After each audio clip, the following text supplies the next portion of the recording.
All right, everybody. Good morning. Happy Wednesday. Hope you guys are doing well. It is later than I usually try to record these videos. I'm tired. Had a long day. Wasn't able to get home last night until pretty late. Then I wasn't able to get to the episode until even a little bit later than that. So, episode 3 of Hard Knocks, I watched it, wrote an article for it for Seahawks on SI. By the way, go check that out. Wrote an article that should have gone up about an hour and a half before this video goes public. So give that a look if you want to. But yeah, it's a little bit late, so I want to go ahead and talk about episode 3 of Hard Knocks, and then I want to go ahead and get on out of here, and then we'll see what happens the rest of the day. This video is sponsored by Prize Picks. And yeah, basically, episode 3 of Hard Knocks was put on HBO Max last night. I was able to watch it several hours after it got posted. And it was another interesting episode. I think the first two were better, personally. I think the first two episodes were better because this one, there was a lot of cool stuff in this one, but a lot of the episode was built around Terrion Arnold. And if you watch the episode, you'll know they had like 3 separate segments about Terrion Arnold. And that's fine. Obviously, he's one of the most interesting subplots with the Seahawks right now, but it's a little bit of it feels like the wind has gone out of those sails right now because as of right now, we know that he's not going to be allowed to play football or even practice with the team whenever he does sign. And by the way, for anyone who's out there wondering, I'm pretty confident he's still going to sign. But at this point, I don't know how much he's going to factor into the 2026 team. So to see so much of the episode dedicated to something that we just learned yesterday, that or the same day as the episode comes out, that well, he might not actually matter for the 2026 Seahawks. It was, I don't know, it didn't quite hit the same. But nevertheless, there was still a lot of good stuff in this episode, so let's talk about it a little bit here. So I got some notes here. If you notice me looking at the screen, that's why I'm reading something that you guys cannot see. Very first part of the episode, the first like minute and a half. Mike McDonald giving a little bit of a speech in front of all the guys. And one thing that he talked about that I really liked, he talked about last year really teaching himself how to coach to win instead of coaching to not lose. And I feel like that's something that most coaches really struggle with. And most coaches never really grapple with it because in their mind, coaching to not lose is the same as coaching to win. So to hear McDonald talk about how he wrestled with that urge and tried to fight it last year, it was great. It reminds you that he's thinking about things that a lot of other coaches don't. And I know there are other coaches in the NFL that, at least these days, that think about things like that. I'm not saying Mike's the only one, but I'm saying there are a lot of them that do think about coaching how to not lose. That is something that we dealt with throughout Pete Carroll's tenure in Seattle, even when he was at his best, which was a big reason why the LOB Seahawks, they may have been the best defense in football, they blew a lot of leads. They blew more leads than a defense that good should have. And it was because they played to not lose. And McDonald talked about how one of the things that has made him such a great coach over the last 2 years is that he is working to go beyond that. So I really like that. That was something that I looked at and I thought to myself, man, I'm really happy we are in the hands of a guy like a Mike McDonald, that he's actually willing to acknowledge that. So great start. All right, guys, let's take a quick break here to talk a little bit about Prize Picks, currently the #1 sports pick app in America. The app is very easy to use. Check it out to my left here. You can do player picks, where you just pick more or less on a few player stats and lock in your lineup. Or you can pick teams, where you pick winners, spread, or total on any game or fight. The app is available in most states, including California, Texas, and Florida. Right now, they have a great offer. You can play your first $5 lineup and get $150 in lineups if you win. All you have to do is use code HMA when you sign up. It's a brand new offer. Best time possible to get on the app. So get on over there and get to winning that first lineup. So remember, Prize Picks, code HMA. Download the app today, and remember to always gamble responsibly. had a Richard Sherman cameo in this episode, and he had some interesting things to say talking about the makeup of this team. He also talked a little bit about the Terrion Arnold stuff because that stuff started pretty early in the episode, talking about his experience with Arnold and his thoughts on the team potentially signing him. But Sherman was talking about the difference between this Seahawks team and the LOB Seahawks. And he said what I think a lot of us already know. That team was great and it had a lot of great players, but it was definitely splintered and maybe even at a certain point fractured a little bit because there was jealousy, there was a lot of envy, there was a lot of feeling like this guy is in his own little bubble and certain players can't get through that bubble and so on and so on. Whereas this team is all together. And I think we all get this vibe from watching this team and seeing how this team interacts with each other. You're not getting the sense of some of the things the LOB Seahawks dealt with, but to hear Richard Sherman kind of put that into words when he was talking with Mike McDonald in this episode was great. And it reminds you that you're not just making it up in your head, it's actually happening. There was a little segment about how much the Seahawks pride themselves on having a home crowd that gets really loud, which honestly, if you're a Seahawks fan on any level, you're familiar with the home crowd gets loud thing in Seattle. And I've heard it so many times and I've heard it broken down so many ways. I don't think this segment in the episode added much to it, so I don't really have a lot to say about that. Talked a little bit about how Schneider is the only GM to ever win a Super Bowl with the same team with two totally different squads, which, I mean, we knew that as well, but it really does highlight how good he is at this, as it turns out. One of my favorite segments of the episode, though, was actually, of all people, Jason Garrett. I actually thought this segment was really cool because there was a lot of FaceTime for Drew Lock and Jalen Milroe. They talked about what made Drew Lock a good backup. They talked about his arm. They talked about his veteran experience. They talked about his experience as a starting quarterback. And then they talked about Jalen Milroe's athleticism and speed and potential. There were a couple different scenes where they're talking about how Jalen Milroe is just so fast and such a freak athlete.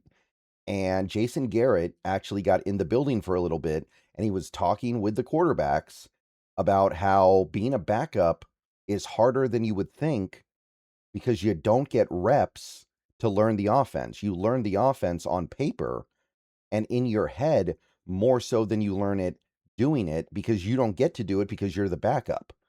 So Jason Garrett talked about how when he was a backup quarterback, because he was a backup basically his whole career, how he would deal with that, how he would work really hard to have the offense in his head. So whenever he did have to go play in a game, he would be able to just go in there and do it, even though he hasn't gotten those reps. So I thought that was really cool. And it does highlight how being a backup quarterback, it sounds like a great job, but really he did put a different angle on it. All right, so after that, you got more Terrion Arnold stuff, more discussion. You can tell, by the way, John Schneider really likes Terrion Arnold. He talked about how much he loved him when they scouted him 2 years ago. You can see him watching all these segments back of when they interviewed him. John Schneider really likes what he sees from Terrion Arnold.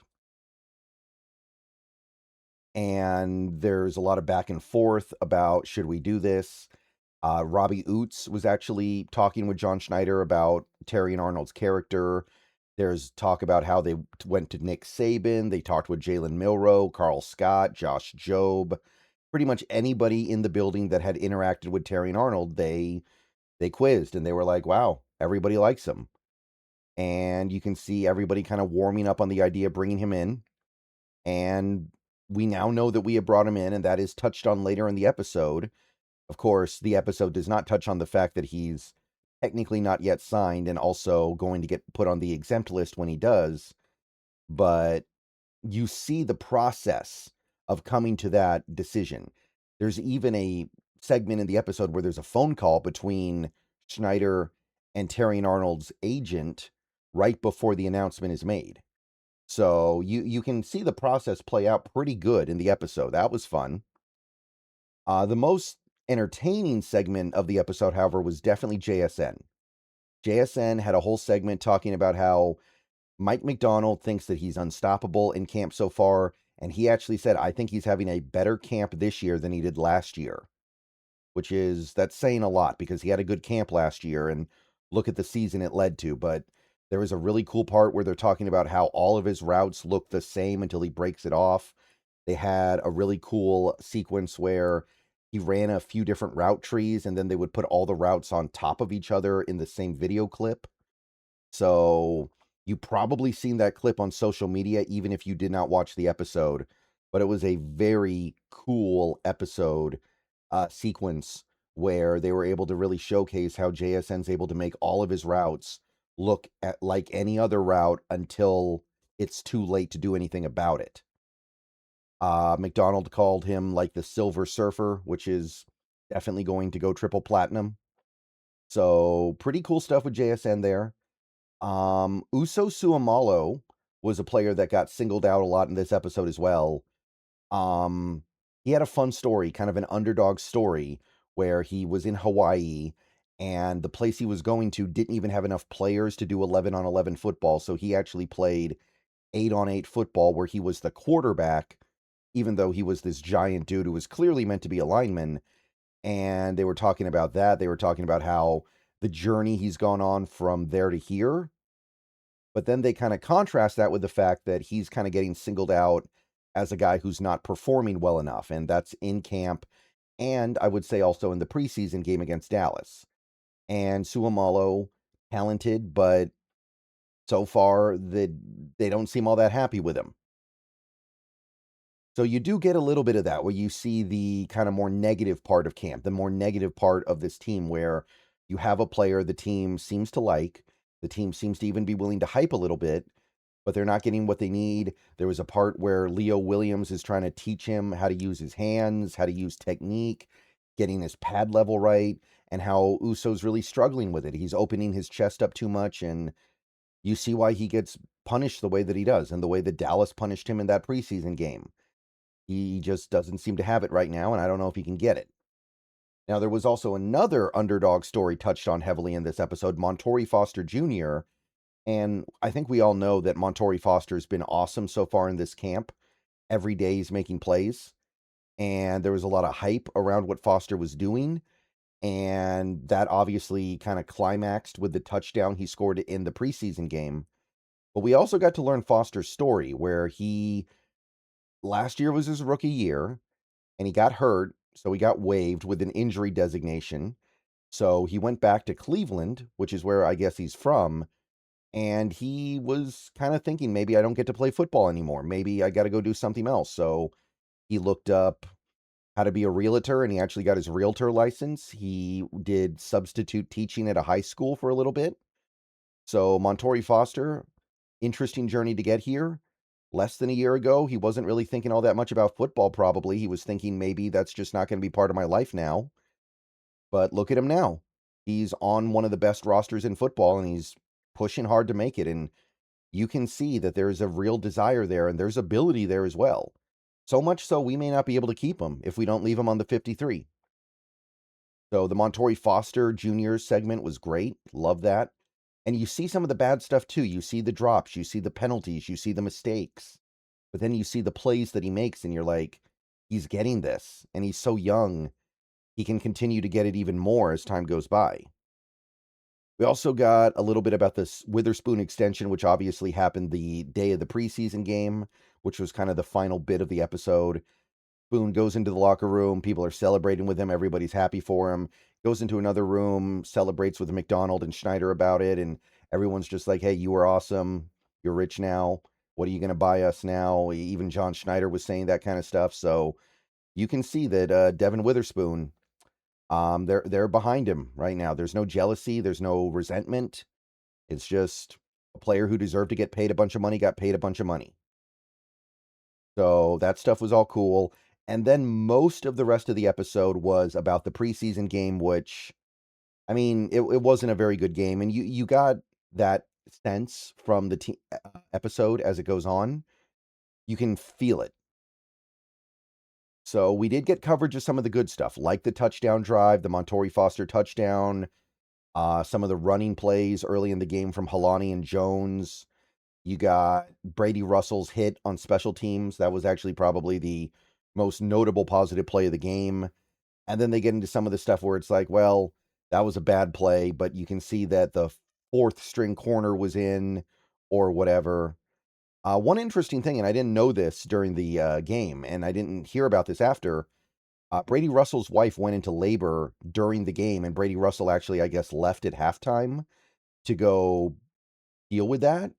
Didn't know that happened. Maybe I misunderstood what happened in the episode and he wasn't actually leaving, but it looked like he was leaving. So that was kind of interesting. I didn't know that happened. There was a segment where Cooper Kupp was kind of acting as that coach on the sideline for Foster, trying to explain something to him about coverages. So they're really hammering that whole Cooper Kupp is like a player coach now.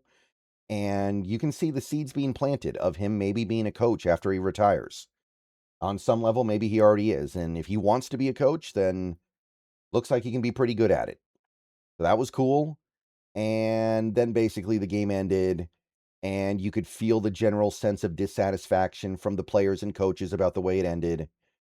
And that was the episode. And basically it just ended with the team will have to do better next week. And I think we can all agree with that. Okay, so that was Hard Knocks episode 3. It was a good episode. I think the first 2 were better. But I will say I did appreciate I did appreciate the JSN segment. The Montorie Foster stuff was hype. I just wish so much of it wasn't spent on Terrion Arnold when we just found out earlier yesterday that we don't know when we're going to have him. So it kind of feels a little bit like it's a little bit less hype now, but not a big deal. All right, see you guys later. Go Hawks. Everyone have a good rest of your day. More videos coming soon, but we'll see what happens. And let me know what you thought about episode 3.